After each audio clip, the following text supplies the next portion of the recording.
You can try if you want. Carnation Heights? No, we don't. No, we don't do that. We don't have electricity, but we had the diesel and gas engine. ನಮಸ್ಕಾರ ಸ್ನೇಹಿತರೆ, ನಾನು ನಿಮ್ಮ ದಾಸ್. ನನ್ನ channel view point 60. ನೋಡಿ, ಅಮೆರಿಕದ ರಸ್ತೆಗಳಲ್ಲಿ ಇತ್ತೀಚೆಗೆ driverless ಕಾರುಗಳ ಸಂಖ್ಯೆ ಜಾಸ್ತಿ ಆಗ್ತಾ ಇದೆ. ಮಂಗಳ ಗ್ರಹದಲ್ಲಿ ಅಮೆರಿಕದ ರೋವರ್ಗಳು ಜೀವಿಗಳಿಗಾಗಿ ನೀರಿಗಾಗಿ ಹುಡುಕಾಟ ಶುರು ಮಾಡಿ ಎಷ್ಟೋ ಕಾಲ ಆಯಿತು. ಅಷ್ಟೇ ಯಾಕೆ, ಅಮೆರಿಕದ ಒಬ್ಬ ರೈತ 150 ಎಕರೆ ಜಮೀನನ್ನು ಸ್ವಂತವಾಗಿ ಜನರ ಸಹಾಯ ಇಲ್ಲದೆ ಈ ತಂತ್ರಜ್ಞಾನ ಬಳಸಿ ಮಾಡ್ತಾನೆ. ತೀರಾ ಇತ್ತೀಚೆಗೆ ಆರ್ಟಿಫಿಷಿಯಲ್ ಇಂಟೆಲಿಜೆನ್ಸ್ ಕಂಡಿಡಿದ ಮೇಲೆ ಮನುಷ್ಯ ಮಾಡುವಂಥ ಎಲ್ಲ ಕೆಲಸಗಳನ್ನು ಈ ತಂತ್ರಜ್ಞಾನ ಮಾಡುತ್ತೆ ಅಂತ ಪ್ರೂವ್ ಆಗಿ ಕೆಲಸ ಕಳ್ಕೊಳ್ಳುವಂತಹ ಒಂದು ಸಂದರ್ಭ ಬಂದಿದೆ. ಜ್ಞಾನ ಮನುಷ್ಯರ ಬದುಕಿನಲ್ಲಿ ಇಷ್ಟೊಂದು ಹಾಸುಹೊಕ್ಕಾಗಿರುವಂತಹ ಈ ಸಂದರ್ಭದಲ್ಲಿ ಅಮೆರಿಕದಲ್ಲಿ ಇದ್ಯಾವುದೇ ತಂತ್ರಜ್ಞಾನವನ್ನು ಬಳಸಿಕೊಳ್ಳದೆ, ಈವನ್ ನಿಮಗೆ ಕರೆಂಟನ್ನು ಕೂಡ ಬಳಸಿಕೊಳ್ಳದೆ, ಪಾರಂಪರಿಕ ರೀತಿಯಲ್ಲಿ ಎತ್ತುಗಳ ಬದಲಾಗಿ ಕುದುರೆಗಳನ್ನು ಕಟ್ಟಿ ಉಳುಮೆ ಮಾಡಿ ಕೃಷಿ ಮಾಡುವಂತಹ ಜನರಿದ್ದಾರೆ. ಅಷ್ಟೇ ಯಾಕೆ, ಮಕ್ಕಳು ದೇವರು ಕೊಡೋ ವರ ಅಂತ ನಂಬಿ ಫ್ಯಾಮಿಲಿ ಪ್ಲಾನಿಂಗ್ ಆಪರೇಷನ್ ಮಾಡಿಸ್ಕೊಳ್ಳದೆ 10 ರಿಂದ 15 ಮಕ್ಕಳು ಮಾಡ್ಕೊಳ್ಳುವಂತಹ ಜನರು ಈ ಅಮೆರಿಕದಲ್ಲಿದ್ದಾರೆ ಅಂದರೆ ನಂಬಲಿಕ್ಕೆ ಸಾಧ್ಯನಾ? ನಂಬಲೇಬೇಕು ಸ್ನೇಹಿತರೆ. ನಾವಿವತ್ತು ಅಂತಹ ಒಂದು ಜನಾಂಗ ಆಮಿಷ್ ಅವ್ರನ್ನ ನಿಮಗೆ ಪರಿಚಯಿಸ್ತಾ ಇದ್ದೀವಿ. ಸುಮಾರು 300 ವರ್ಷಗಳ ಹಿಂದೆ ಯುರೋಪಿನ ಸ್ವಿಟ್ಜರ್ಲ್ಯಾಂಡ್ನಿಂದ ಅಮೆರಿಕಾಗೆ ವಲಸೆ ಬಂದ ಈ ಆಮಿಷ್ ಜನಾಂಗ ಅಮೆರಿಕದ ಬೇರೆ ಬೇರೆ ಕಡೆಗಳಲ್ಲಿ ಇದ್ರೂ ಕೂಡ ಪೆನ್ಸಿಲ್ವೇನಿಯಾದ ಲ್ಯಾಂಕಸ್ಟರ್ ಕೌಂಟಿಯಲ್ಲಿ ಹೆಚ್ಚಿನ ಸಂಖ್ಯೆಯಲ್ಲಿ ವಾಸವಾಗಿದ್ದಾರೆ. ಜೇಕಬ್ ಅಮ್ಮಾನ್ ಎಂಬಾತ ಸ್ಥಾಪಿಸಿದ ಒಂದು ಕಟ್ಟರ್ ಬಲಪಂಥೀಯ ಕ್ರೈಸ್ತ ವಿಭಾಗದವರು ಇವರು. ಇವರಿಗೆ ಕ್ರೈಸ್ತರ ಬೋಧನೆಗಳೇ ಸರ್ವಸ್ವ. ಕ್ರಿಸ್ತನು ಬೋಧಿಸಿದ ಸರಳ ಬದುಕೆ ಇವರ ಚಿತ್ರ ವಿಚಿತ್ರ ಆಚರಣೆಗಳಿಗೆ ಮೂಲ ಕಾರಣ ಅಂದ್ರೆ ನೀವು ನಂಬಲೇಬೇಕು. ನಮ್ಮ ಬಸ್ಸು ಲ್ಯಾಂಕಸ್ಟರ್ ಕಡೆ ಹೊರಟಿದೆ. ಹೊಸ ಗೈಡು ಆಮಿಷ್ ಜನರ ಬಗ್ಗೆ ವಿವರಣೆ ಕೊಡ್ತಾ ಇದ್ದಾರೆ, ಕೇಳಿಸ್ಕೊಡಿ.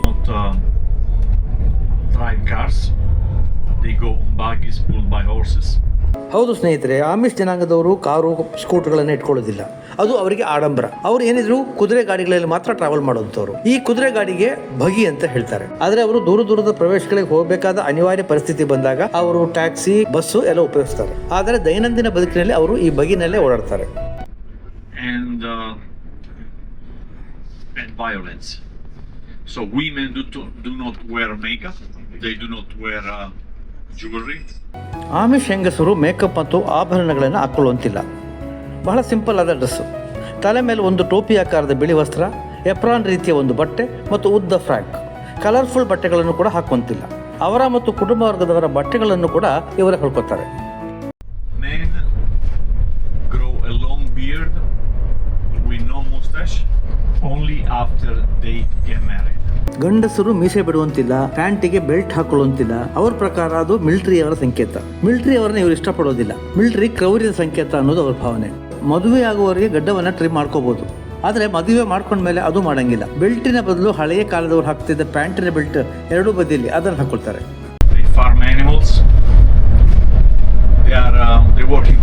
ಆಮಿಷ್ ಜನರ ವೃತ್ತಿಯ ಬಗ್ಗೆ ಹೇಳ್ತಾ ಇದ್ದಾರೆ. ಕೃಷಿ, ಹೈನುಗಾರಿಕೆ, ಕಾರ್ಪೆಂಟ್ರಿ ಇವರ ಮುಖ್ಯವಾದ ವೃತ್ತಿ. ಕೃಷಿಯಲ್ಲಿ ಯಾವುದೇ ತಂತ್ರಜ್ಞಾನವನ್ನು ಅವರು ಬಳಸಿ ಕೃಷಿ ಮಾಡೋದಿಲ್ಲ. ಕುದುರೆಯನ್ನು ಕಟ್ಟಿ ಉಳುಮೆ ಮಾಡ್ತಾರೆ. ಹಸುವನ್ನು ಸಾಕಿ ಅದರ ಹಾಲಿನಿಂದ ಬೆಣ್ಣೆ, ಚೀಸ್ ಮತ್ತು ಐಸ್ ಕ್ರೀಮ್ಗಳನ್ನು ಮಾಡಿ ಮಾರ್ತಾರೆ. ಇವರ ಮರದ ಕೈಕತ್ತನೆಯ ಉಪಕರಣಗಳಿಗೆ ಒಳ್ಳೆ ಡಿಮ್ಯಾಂಡ್ ಇದೆ.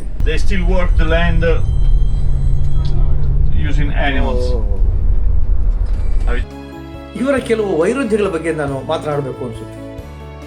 ಮೇನ್ ಗ್ರಿಡ್ನಿಂದ ಕರೆಂಟ್ ತಗೊಳ್ಳೋದಿಲ್ಲ ಅಂತ, ಆದರೆ generator, solar panel, battery ಉಪಯೋಗಿಸ್ಬಿಟ್ಟು current ಉತ್ಪತ್ತಿ ಮಾಡಿ ಈಗ ವಾಟರ್ ಪಂಪ್ ಆಗಲಿ ಅಥವಾ ಅವರ ಕಾರ್ಪೆಂಟ್ರಿ ಬೇಕಾದಂತಹ ಮೆಷಿನರಿಗಳಲ್ಲಿ ಚಲಾವಣೆ ಮಾಡ್ತಾರೆ. ಆಮೇಲೆ ಇನ್ನೊಂದು, ಕಾರು, ಬೈಕು ತಗೊಳ್ಳೋದಿಲ್ಲ, ಓಡಿಸೋದಿಲ್ಲ ಅಂತಾರೆ, ಆದರೆ ಅವರು ಟ್ಯಾಕ್ಸಿಯಲ್ಲಿ ಮತ್ತು ಬಸ್ಸು ಮತ್ತು ಟ್ರೈನಲ್ಲಿ ಓಡಾಡ್ತಾರೆ. ಹೀಗೆ ಹಲವು ವಿಷಯಗಳನ್ನ ನಾವು ಪಟ್ಟಿ ಮಾಡ್ಬೋದು. ಮುಖ್ಯವಾಗಿ ಇವರಲ್ಲಿ ಬಹುತೇಕರು ಯಾರು ಓಟ್ ಹಾಕ್ಲಿಕ್ಕೆ ಹೋಗೋದಿಲ್ಲ. ಜೀಸಸ್ ಎವ್ರಿ ಪ್ರೆಸಿಡೆಂಟ್ ಅಂತ, ಅದಕ್ಕಿಂತ ಮೇಲೆ ಇನ್ನೊಬ್ಬ ಪ್ರೆಸಿಡೆಂಟ್ ಬೇಡ ಅಂತ ಹೇಳ್ತಾರೆ ನೋಡಿ.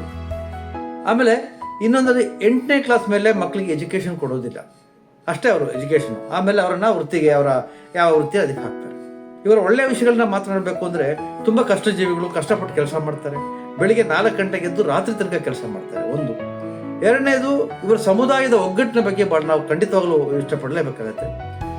ಮನೆಯಲ್ಲಿ ಏನೋ ದೊಡ್ಡ ಕೆಲಸ ಆಗಲಿ ಅಥವಾ ಏನಾದರೂ ಮನೆಯಲ್ಲಿ ಫಂಕ್ಷನ್ಗಳಾಗಲಿ ಅಥವಾ ಇನ್ಯಾರ ಕಾಯಿಲೆ ಆಗಲಿ, ಇಡೀ ಸಮುದಾಯನೇ ಅವರ ಸಹಾಯಕ್ಕೆ ಬಂದಿರುತ್ತೆ.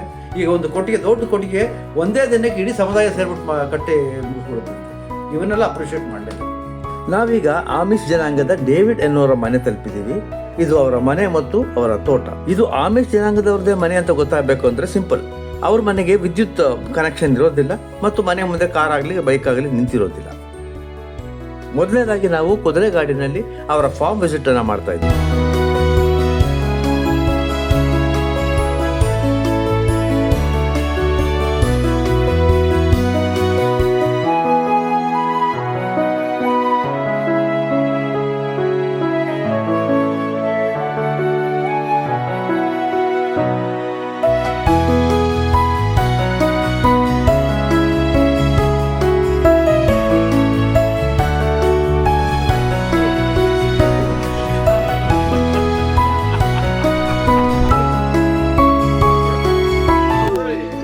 ಇವನು ಡೇವಿಡ್ನ 6 ವರ್ಷದ ಮಗ. ಎಲ್ಲರೂ ಅವನ ಹತ್ರ ಮಾತಾಡ್ತಾ ಇದ್ದಾರೆ.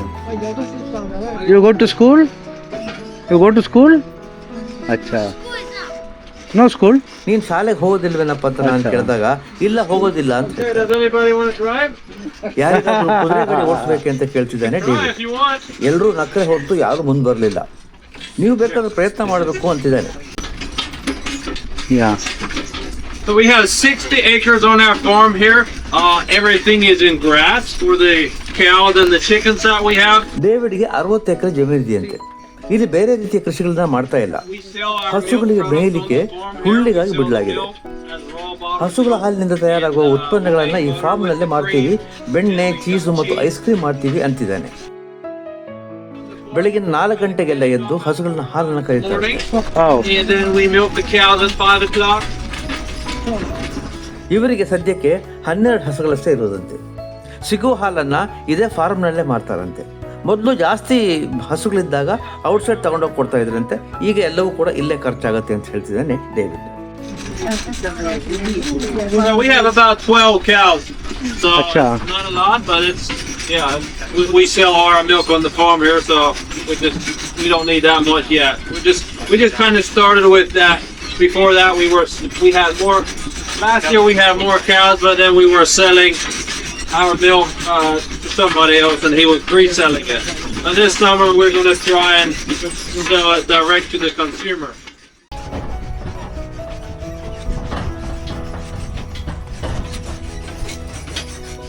ನೋಡಿ ಅಲ್ಲಿ ಕಾಣ್ತಾ ಇದೆಯಲ್ಲ, ಅದು ಕೋಳಿ ಫಾರ್ಮ್ ಟೆಂಟ್. ಒಟ್ಟು 300 ಕೋಳಿಗಳಿದ್ದಾವಂತೆ. ದಿನಕ್ಕೆ 200 ಮೊಟ್ಟೆಗಳು Chickens in ಸಿಗ್ತವೆ. there, and we'll get about 200 eggs per day. ಅಚ್ಚಾ.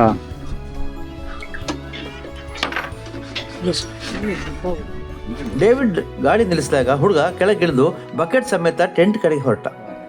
ರಜಾ ಇದ್ರೂ ಸುಮ್ಮನೆ ಆಟ ಆಡ್ಕೊಂಡಿರ್ಲಿಕ್ಕೆ ಬಿಡೋದಿಲ್ಲ ಇವರು. ಇವನ ವಯಸ್ಸಿಗೆ ತಕ್ಕಂತೆ ಮಾಡಬಹುದಾದ ಕೆಲಸವನ್ನ ಇವನಿಗೆ ಕೊಡ್ತಾರಂತೆ.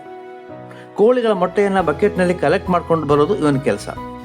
ಆಮಿಷ್ ಹುಡುಗರಿಗೆ 14 ವರ್ಷ ತುಂಬಿದಾಗ ಎಜುಕೇಶನ್ ಮುಗಿಯುತ್ತೆ. ಮುಂದಕ್ಕೆ ಅವರು ಓದೋದಿಲ್ಲ. ಅಷ್ಟರಲ್ಲೇ ಅವರನ್ನ ಈ ರೀತಿಯ ಎಲ್ಲ ಕೆಲಸಗಳಲ್ಲೂ ಟ್ರೈನಿಂಗ್ ಕೊಟ್ಟು ಮುಂದಿನ ವೃತ್ತಿಗೆ ಅವರನ್ನ ರೆಡಿ ಮಾಡಲಾಗುತ್ತೆ. Sleep inside, and they make the eggs inside as well. In the center there of the chicken house, we have nesting boxes where they go inside the box to make the eggs. ಕೋಳಿಯ ಟೆಂಟ್ಗೆ ಚಕ್ರ fix ಮಾಡಿದ್ದು ದಿನವೂ ಅದರ ಜಾಗವನ್ನ ಬದಲಾಯಿಸ್ತಾರಂತೆ. ಹಾಗಾಗಿ ಕೋಳಿಯ ಗೊಬ್ಬರ ಹೊಲದ ಎಲ್ಲ ಕಡೆ ಬೀಳುತ್ತೆ ಅಂತ ಹೇಳ್ತಾನೆ. ನೋಡಿ, ಆಗ್ಲೇ ಹುಡುಗ ಟೆಂಟ್ ಬಳಿ ತಲುಪಿದ್ದಾಯ್ತು.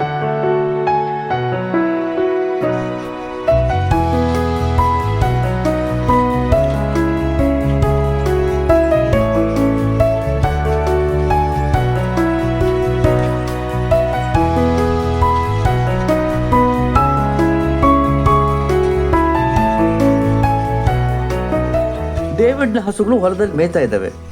ಹಸುಗಳ ಸುತ್ತ ಸಣ್ಣ ತಂತಿಯಿಂದ ಬೇಲಿಯನ್ನ ಕಟ್ಟಿದ್ದಾರೆ ನೋಡಿ. ಈ ಬೇಲಿಯನ್ನು ಕೂಡ ದಿನ ಬೇರೆ ಬೇರೆ ಕಡೆಗೆ ಶಿಫ್ಟ್ ಮಾಡ್ತಾರಂತೆ. ಹಾಗಾಗಿ ಹಸುಗಳಿಗೆ ಯಥೇಚ್ಛವಾಗಿ ಹುಲ್ಲು ಸಿಗ್ತದೆ. ಜೊತೆಗೆ ಅವುಗಳ ಸಗಣಿ ಕೂಡ ಹೊಲದಲ್ಲೆಲ್ಲ ಬಿದ್ದು ಫಲವತ್ತತೆ ಜಾಸ್ತಿ ಆಗುತ್ತೆ.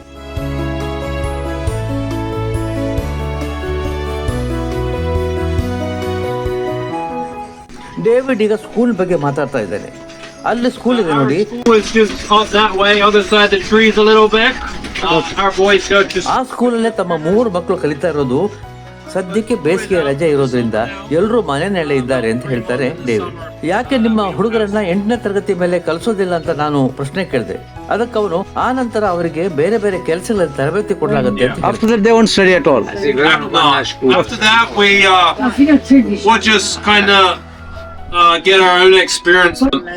I guess we don't really need it. I mean, Acha, it's- acha, yeah, we can get our own experience with hands-on. You know, if we want to learn construction, we go work with somebody that has construction. If we want to learn woodworking, we'll go work with somebody that does woodworking, and there's just on and on like that. And I heard that you won't use any vehicles. How do you go to the far off places then? ನಾನು ಮತ್ತೆ ಕೇಳಿದೆ, ನೀವು car ಮತ್ತಿತರ vehicles ಅನ್ನು use ಮಾಡಲ್ವಂತಲ್ಲ, ಮತ್ತೆ ಹೇಗೆ ದೂರದ ಜಾಗಗಳಿಗೆ ಹೋಗ್ತೀರಿ ಅಂತ. ಅದಕ್ಕೆ ಅವನು ಹೋಗಬಹುದಾದಷ್ಟು ದೂರ ನಾವು ಬಗೆಯಲ್ಲಿ ಹೋಗ್ತೀವಿ, ಇಲ್ಲ ಅಂದ್ರೆ ನಾವು ಬಸ್ನಲ್ಲೋ ಟ್ಯಾಕ್ಸಿಯಲ್ಲೋ ಹೋಗ್ತೀವಿ ಅಂತ ಹೇಳಿದ. ಡೇವಿಡ್ ತಂದೆಯವರಿಗೆ ಜಮೀನು ಇಲ್ಲದೆ ಇದ್ದಿದ್ರಿಂದ ಅವರ ಅಂಕಲ್ ಫಾರ್ಮ್ನಲ್ಲಿ ಕೆಲಸ ಮಾಡ್ತಾ ಫಾರ್ಮಿಂಗ್ ಕಲ್ತಂತೆ. 14ರಿಂದ 17 ವಯಸ್ಸಿನವರೆಗೆ ಕೃಷಿ ಮಾಡ್ತಾ ಇದ್ದು, ನಂತರ ಕನ್ಸ್ಟ್ರಕ್ಷನ್ ಫೀಲ್ಡ್ಗೆ ಹೋದಂತೆ. ಆ ಫೀಲ್ಡಲ್ಲಿ 5 ವರ್ಷ ಕೆಲಸ ಮಾಡಿದಂತೆ. ಹಾಗಾಗಿ ಅವನಿಗೆ ಕನ್ಸ್ಟ್ರಕ್ಷನ್ ಹಾಗೂ ವ್ಯವಸಾಯದ ಅನುಭವ ಇದೆ ಅಂತ ಹೇಳ್ತಾ ಇದ್ದಾನೆ. ಈ ಜಮೀನು ಡೇವಿಡ್ನ ಹೆಂಡತಿಗೆ ಸೇರಿದಂತೆ. ಡೇವಿಡ್ನ ಊರು ಇಲ್ಲಿಂದ 8 ಮೈಲಿ ದೂರದಲ್ಲಿ ಇದೆ. This is my wife's home farm. I grew up about 8 miles south of here. And my uncle had a construction business, so I worked for him. So most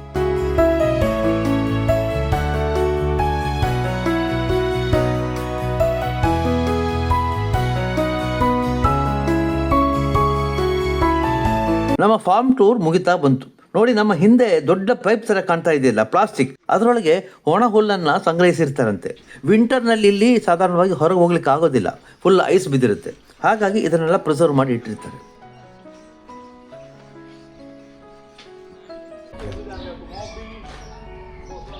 ನೋಡಿ, ಈ ಮರ ಕೆಲಸ ಆಮಿಷ್ ಜನರ ಇನ್ನೊಂದು ಇಂಪಾರ್ಟೆಂಟ್ ವೃತ್ತಿ. ಇದರಲ್ಲಿ ಅವರು ಬಹಳಷ್ಟು ಎಕ್ಸ್ಪರ್ಟ್ಗಳಾಗಿರ್ತಾರಂತೆ. ಮೆಷಿನರಿಗಳನ್ನು ಬಳಸದೆ ಅವರು ಮಾಡುವಂತಹ ಉಪಕರಣಗಳಿದೆಯಲ್ಲ, ಅದಕ್ಕೆ ಬಹಳ ಡಿಮ್ಯಾಂಡ್ ಇದೆಯಂತೆ.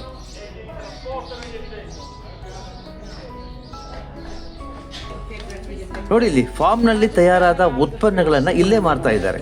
ಡೇವಿಡ್ನ ಅತ್ತೆ ಅಂಗಡಿಯನ್ನು ನೋಡ್ಕೊತಾ ಇದ್ದಾರೆ. ಮೊಟ್ಟೆ, ಹಾಲು, ಚೀಸು, ಬಟರು ಎಲ್ಲ ಸಿಗುತ್ತೆ ಇಲ್ಲಿ. ಆ ಬಾಟ್ಲಿಯಲ್ಲಿ ಅವ್ರು ಮಾಡ್ತಾ ಇದ್ದಾರಲ್ಲ, ಅದು ಲೆಮನೇಡು, ಅಂದರೆ ನಿಂಬೆ ಹಣ್ಣಿನ ರಸ. $4 ಅಂದರೆ ಸುಮಾರು 400 ರೂಪಾಯಿ. ಇವರು ಡೇವಿಡ್ನ ಮಾವ. ಸಂದರ್ಶಕರೊಂದಿಗೆ ಆತ್ಮೀಯವಾಗಿ ಮಾತಾಡ್ತಾ ಇದ್ದಾರೆ.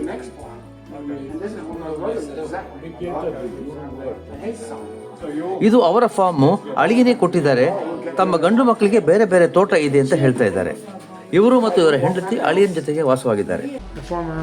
ಈಗ ಅವರು ಬಗೆಯ ಬಗ್ಗೆ ಎಕ್ಸ್ಪ್ಲೈನ್ ಮಾಡ್ತಾ ಇದ್ದಾರೆ. ಟೋಟಲಿ ಕವರ್ ಆಗಿದೆಯಲ್ಲ ಈ ಬಗೆ, ಇದನ್ನ ಚಳಿಗಾಲದಲ್ಲಿ ಬಳಸ್ತಾರೆ. ಸ್ವಲ್ಪ ಓಪನ್ ಆಗಿರುವಂತಹ ಪಕ್ಕದ ಗಾಡಿಯನ್ನ ಬೇಸಿಗೆಗಾಲದಲ್ಲಿ ಬಳಸ್ತಾರೆ. We don't have electricity, but we had the diesel and gas engines. ನಾವು ಎಲೆಕ್ಟ್ರಿಸಿಟಿ ಬಳಸೋದಿಲ್ಲ, ಆದರೆ ಡೀಸೆಲ್ ಮತ್ತು ಗ್ಯಾಸ್ ಎಂಜಿನ್ಗಳನ್ನು ಬಳಸ್ತೀವಿ ಅಂತಿದ್ದಾರೆ.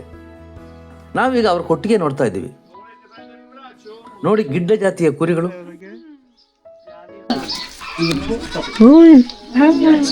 ಕುರಿಗೂ ಗಡ್ಡ ಬಂದಿದೆ ನೋಡಿ.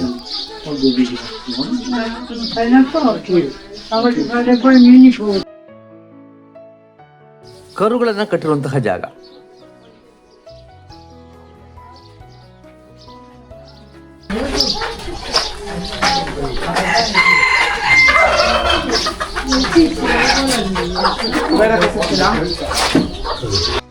ಕುದುರೆಗಳು, ನಾಟಿ ಕೋಳಿ.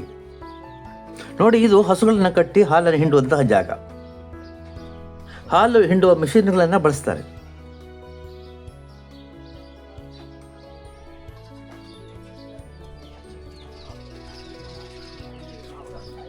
ನೋಡಿ, ಪ್ರವಾಸಿಗರು ಪ್ರಾಣಿಗಳ ಬಳಿ ಹೋಗಿ ಅವುಗಳನ್ನು ಸವರುತ್ತಾ ಅವುಗಳ ಬಗ್ಗೆ ತಿಳಿದುಕೊಳ್ಳುತ್ತಾ ಬಹಳ ಖುಷಿಯಾಗಿ ಓಡಾಡ್ತಿದ್ದಾರೆ.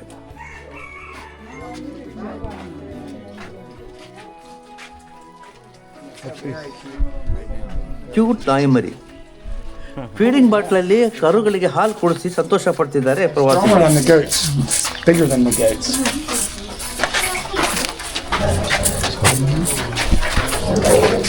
What's going on? Hey, what's the fight about? What's the fight about? ಯಾವುದೇ ರೈತರ ಮನೆಯಲ್ಲಾಗಲಿ, ಇಂಡಿಯಾದಲ್ಲಾಗಲಿ ಅಮೆರಿಕದಲ್ಲಾಗಲಿ ನಾಯಿಯನ್ನು ಸಾಕಿರ್ತಾರೆ. ನಾಯಿ ರೈತನ ಒಂದು ರೀತಿಯ ಸೆಕ್ಯೂರಿಟಿ ಗಾರ್ಡ್ ಇದ್ದಂಗೆ. ನೋಡಿ, ಚಿಕ್ಕ ಗಾತ್ರದ ಹಂದಿಗಳು. ಇವುಗಳನ್ನ ಪೆಟ್ ಆಗಿ ಸಾಕ್ತಾ ಇದ್ದಾರೆ. ಅವುಗಳನ್ನು ಆಟ ಆಡಿಸೋ ರೀತಿ ನೋಡಿ.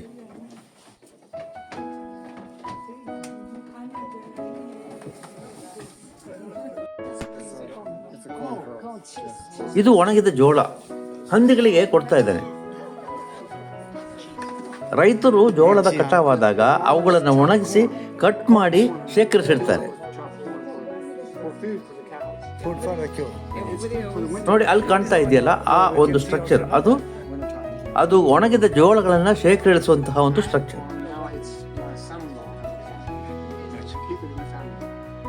ಚೈನಾದವರೊಬ್ಬರಿಗೆ ಮಾಂಸಕ್ಕಾಗಿ ಇವ್ರು ಏನ್ ಮಾಡ್ತಾರೆ ಅಂತ ತಿಳ್ಕೊಳ್ಳೋ ಕುತೂಹಲ. ಮಾಂಸಕ್ಕಾಗಿ ಈ ಹಸುಗಳನ್ನ ಬಳಸೋದಿಲ್ಲ, ಅದಕ್ಕೆ ಬೇರೆಯದೇ ಹಸುಗಳಿವೆ. ಮಾಂಸದ ಹಸುಗಳನ್ನ ಬೇರೆ ಫಾರ್ಮ್ನಲ್ಲಿ ಸಾಕೊಂಡಿದ್ದಾರೆ ಅಂತ ಹೇಳ್ತಾರೆ. ಹಾಗೇನೆ ಮಾಂಸದ ಕೋಳಿಗಳ ಫಾರ್ಮ್ ಕೂಡ ಬೇರೆ ಇದೆ ಅಂತ ಹೇಳ್ತಾರೆ. The next farm has some beef cows. Yes, and then there's some of the chickens are for meat too, not here. Okay. His chickens lay eggs. There's other chickens that get fat. They're for meat.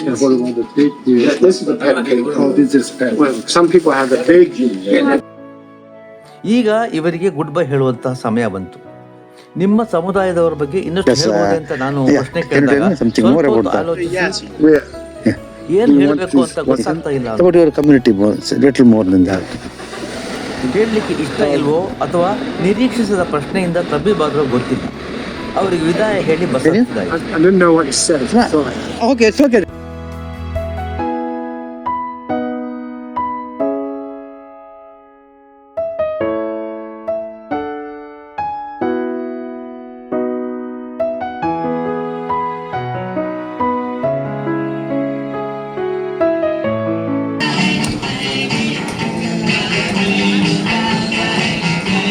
ಇದು ಆಮಿಷ್ ಜನರ ಉತ್ಪನ್ನಗಳು ಸಿಗುವಂತಹ ಒಂದು market place.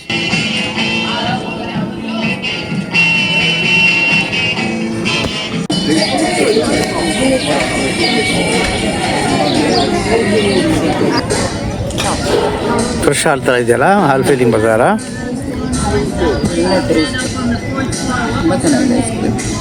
ಮುಂದಿನ ಪ್ರವಾಸಿ ತಾಣದ ಕಡೆ ಹೊರಟ ನಮ್ಮ ಬಸ್ಸಿನಲ್ಲಿರುವ ಪ್ರವಾಸಿಗರು ಒಂದೊಂದು ಮನೆಯನ್ನು ಪರೀಕ್ಷಿಸುತ್ತಾ ಇಲ್ಲಿ ಕರೆಂಟ್ ವೈರ್ ಇಲ್ಲ, ಇಲ್ಲಿ ಕಾರ್ ಇಲ್ಲ, ಹಾಗಾದ್ರೆ ಇದು ಆಮಿಷ್ನವರ ಮನೆ ಅಂತ ಲೆಕ್ಕ ಹಾಕ್ತಾ ಮುಂದಕ್ಕೆ ಹೋದ್ವಿ. ಮತ್ತೆ ಮುಂದಿನ ಎಪಿಸೋಡಿನಲ್ಲಿ ಇನ್ನೊಂದು ಇಂಟ್ರೆಸ್ಟಿಂಗ್ ಪ್ರವಾಸಿ ತಾಣವನ್ನು ತೋರಿಸ್ತೀನಿ ಅಂತ ಹೇಳ್ತಾ ಇಲ್ಲಿಗೆ ಈ ಕಾರ್ಯಕ್ರಮವನ್ನು ಮುಗಿಸ್ತಾ ಇದ್ದೀನಿ. ನಮಸ್ಕಾರ.